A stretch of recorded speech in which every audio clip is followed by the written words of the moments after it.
Bookish Realm, and I'm back with another video in the same damn outfit. It's okay though, because the point of this is to let you guys know, like, I'm taking my filming serious here. Like, I'm so about my filming right now because I'm trying to chunk these videos out. So you guys have already seen the worst videos of the worst videos, the worst books of 2019. You've seen my favorite YA and middle grade books, and now I am going to be talking about my favorite romances. So a lot of people are going to ask, like, well, why are you doing your romances separate from your adult books? And it's because I just have started exploring the genre of romance a lot more this year. And I think that I have grown to respect the genre of romance a lot more than what I have in years past. It is a very powerful genre. It is a genre that makes the most money in the publishing market industry. For all you romance haters, they like that genre makes the most money. So I think the closest next to it is mystery and thriller. I really think that it is a powerful genre. I think that when I went through such a serious life change in such a big and ugly breakup, romance books really helped me through that period of being single and being pregnant and, you know, being alone all the time. It was really comforting to like read about other people's romances and you know, whether they were successful or not successful, whether they were good or they were bad. That feeling of love in the air really comforted me in the time when I felt like I was least loved the most. And I'm not gonna get emotional, but like, it was a really tough period for me, and romance really did help me, you know, help me kind of get out of that nasty funk that I was in. And honestly, the first book on this list is actually what pushed me into reading more romance from May until now, December of this year. And that book is Cherishing the Goddess by Lucy Eden. It's not the first romance book that I've ever read, but it was one that I was asked to do a review for, and it's the first one where I was kind of like, oh gosh, okay, so this is what romance is like, this is what the genre is like. And it was such a powerful book. I ended up giving it 5 out of 5 stars. I am friends with the author on Instagram. We talk every now and then. She's just a phenomenal woman, and she wrote such a phenomenal story. And I really feel like she pushed me into the genre in ways that I wasn't expected to. And this book made me cry because it touched on a lot of things that had happened in my life in the past year. Some really tough things that had happened, and I definitely understood from the character's perspective what was going on, and it was beautiful.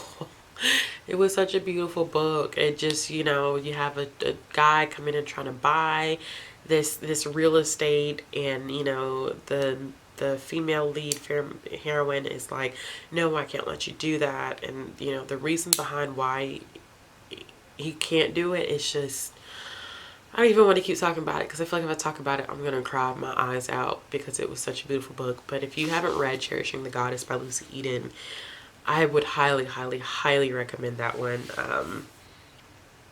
Oh gosh, it's such a good book. The next book on this list is one that I randomly checked out on Hoopla, and I think I heard about it from Julie over at Pages and Pens. I think she read it first, and then I checked it out after her because she said it was available on Hoopla. And it seems like typically most of the stuff that she reads on Hoopla, I have access to on my Hoopla.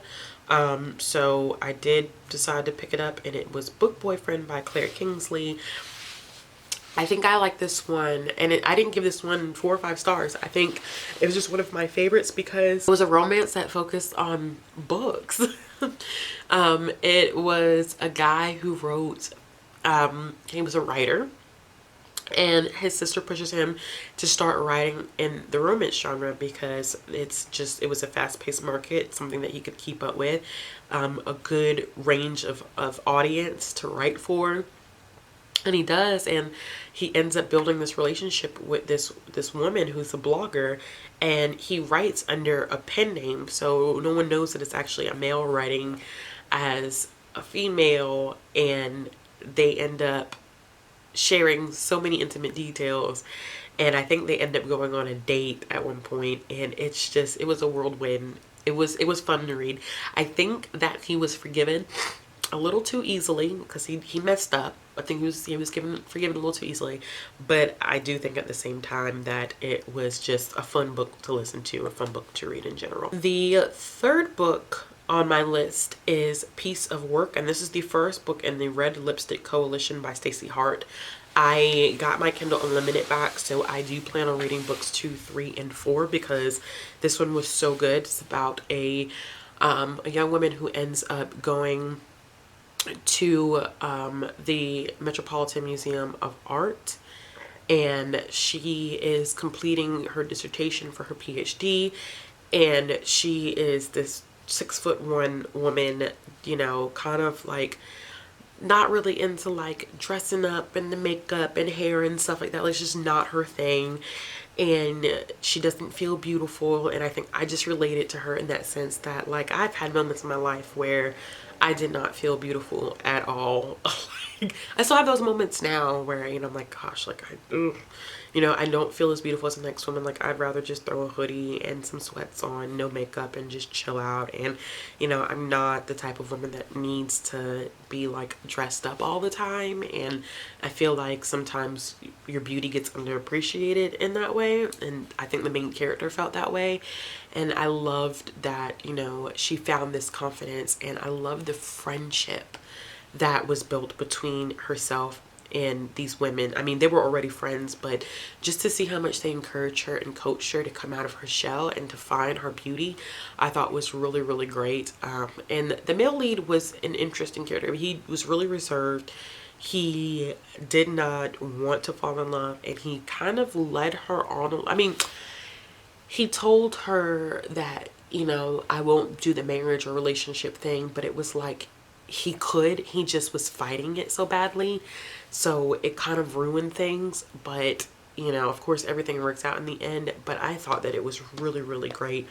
I did knock it a star down because the writing was kind of funny in some areas. Like the tenses was something about it was strange. I can't really describe it. I think I talk about it a little bit more in my full written review, which I will link down in the comment box below, because I think I have a book review for at least 3 of these.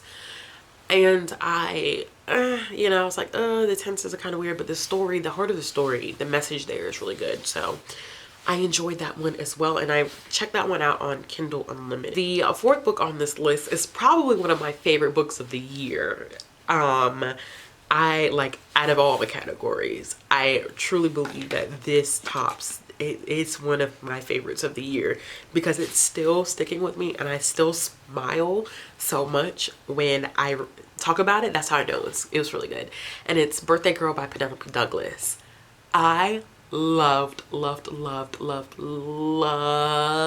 this book. It was so good. I think the first time I heard about it was over on Justice page at Peace Love Books. I think either she was doing some categories of romances, and I was just looking for some new categories to explore. And for this one, she talked a little bit about, it was either under her age gap or her forbidden romance, or it might have been included on both, because it is both. It is an age gap romance and a forbidden romance, because it is a girl who is in college. Her boyfriend is a piece of crap. It's her birthday. He's supposed to take her out. Instead, she's stuck at work. She's a bartender, so instead of going home, she waits for him to pick her up, and she goes to go see a movie, and she meets this guy, and he's like really nice, and they have a moment, and, you know, they have fun. Like, they really enjoy, they didn't, I mean, it wasn't a date per se, but they enjoyed each other's company and watching the movie. And then come to find out, it's her boyfriend's dad. But you know what? Like, Pike is the epitome of like a great guy. Like, Pike is what I would want in my husband. Like, he's so charming and sweet and just caring. And yes, he makes a dumb decision, but it wasn't like, in the grand scheme of things, it's really not that bad.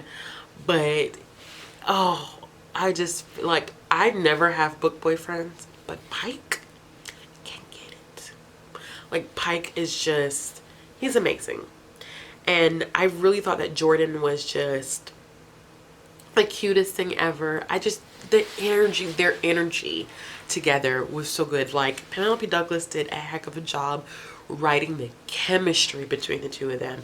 And I was never aware of how much I needed the chemistry between two characters in a romance to make sense in order for me to like just dive into it, because this book is a little over 400 pages and I read it in 2 days. But I read it so quickly because the romance was so authentic and it was so wrong at the same time, because it was like, this is this man's father. Like, you're falling in love with your boyfriend's father. Like, how are you going to make this work? And I definitely did not see how she was going to write that, but she wrote it very, very well. And I think that the slow burn between them was written very, very well, because for the first 200 pages of the book, you're like, oh, come on, y'all. Like, you know that you like each other. You know that you have this tension, this pull, this energy. And it was like, just go for it, go for it, go for it. And so my memory card cut off. So I'm not even sure where I stopped talking, but I think I was talking about like the tension between them. And it's so great that, you know, you just kind of want to push them together because they're fighting it so badly. But it is a phenomenal book. If you have not had the chance to check out Birthday Girl, I highly recommend it. I highly recommend it. I think there's a couple people, other people on BookTube who have really enjoyed it as well.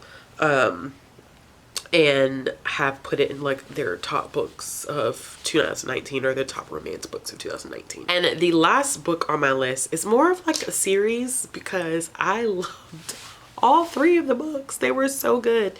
And I'm just gonna give I give the title of all 3 of them, but if I had to like, I guess choose, well, I can't even choose one. I think I just put the first one because I was like, oh, you know, when I first listened to it, I was not expecting it to be that good, and it was great, and I think the narrator did the book justice. But it is the Naughty Princess Club books, and they are by Tara Sivek, and they're so good, y'all. They're so good. So the first book is At the Stroke of Midnight. The second book is In Bed with the Beast, and the third book is Kiss the Girl. And you are absolutely right. These books are retellings of Disney princesses as women who have gone through so much and form their own naughty princess club. It is so good. It sounds silly, but it's so good. So the first book is a play on Cinderella. The second one is a play on Beauty and the Beast, and the third one is a play on the Little Mermaid. And these 3 women, who Cindy, Belle, and Ariel, get together and they form a stripping business, because they were left high and dry by their significant others, except Belle, I think. So Cindy was cheated on. Her husband cheats on her with the babysitter, so she's a single mom. Belle is in a very unhealthy relationship with her dad, who has not been able to cope with the loss of her mother, so he has like this strict hold on her that's super unhealthy. And then Ariel's husband left her and divorced her, and she had to pay him alimony, and she is a antique, get it? She's an antique collector, and because she's an antique collector, she's had to sell most of her stuff to pay for it. So they're all pretty much broke. And they think that creating this stripping business will assist them in getting some money, which it it does. But it's funny, y'all. Like, their significant others are, it was just so well written. I don't even know how to explain it. Like, Cindy's significant other his name is PJ.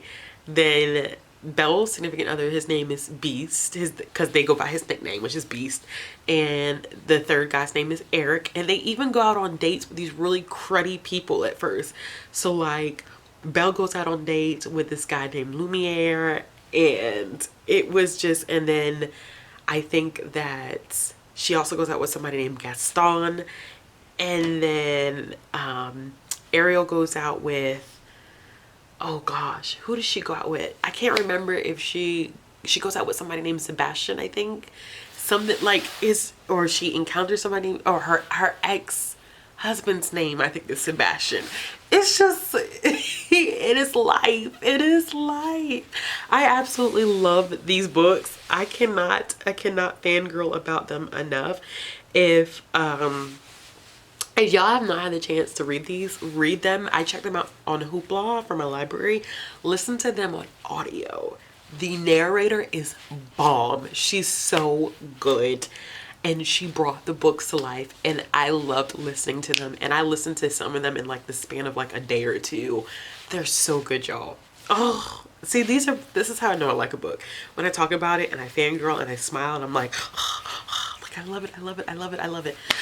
So with that being said, those are the top 5 romances that I really, really enjoyed this year. They are my favorites, although it technically could be more than 5 if you count the last group, since it's a whole series. But I'm just gonna say top 5. And I would really love to hear, like, if you guys read any romances this year. Like, what are your top romances that you read this year? I've been checking out so much of the booktubers here who are heavily into romance. I love watching their videos because I always find new recommendations, and romance is a genre that I want to explore more in 2020. So I'm definitely looking forward to that. If you like this video, give it a thumbs up. If you want to see more content from me, make sure you click the subscribe button. And all of my links to my social media are down in the description box below if you're interested. I haven't said this in my other videos, but I do have a Discord group. I'm still trying to get people to join. So if you want to join my Discord group and you want to talk more about the books that I've been reading, I was thinking maybe like this could be a way to have like a Bookish Round book club. Please join, and the link to the Discord will be down in the, like I said, in the description box. I hope that everyone has a good evening. Bye.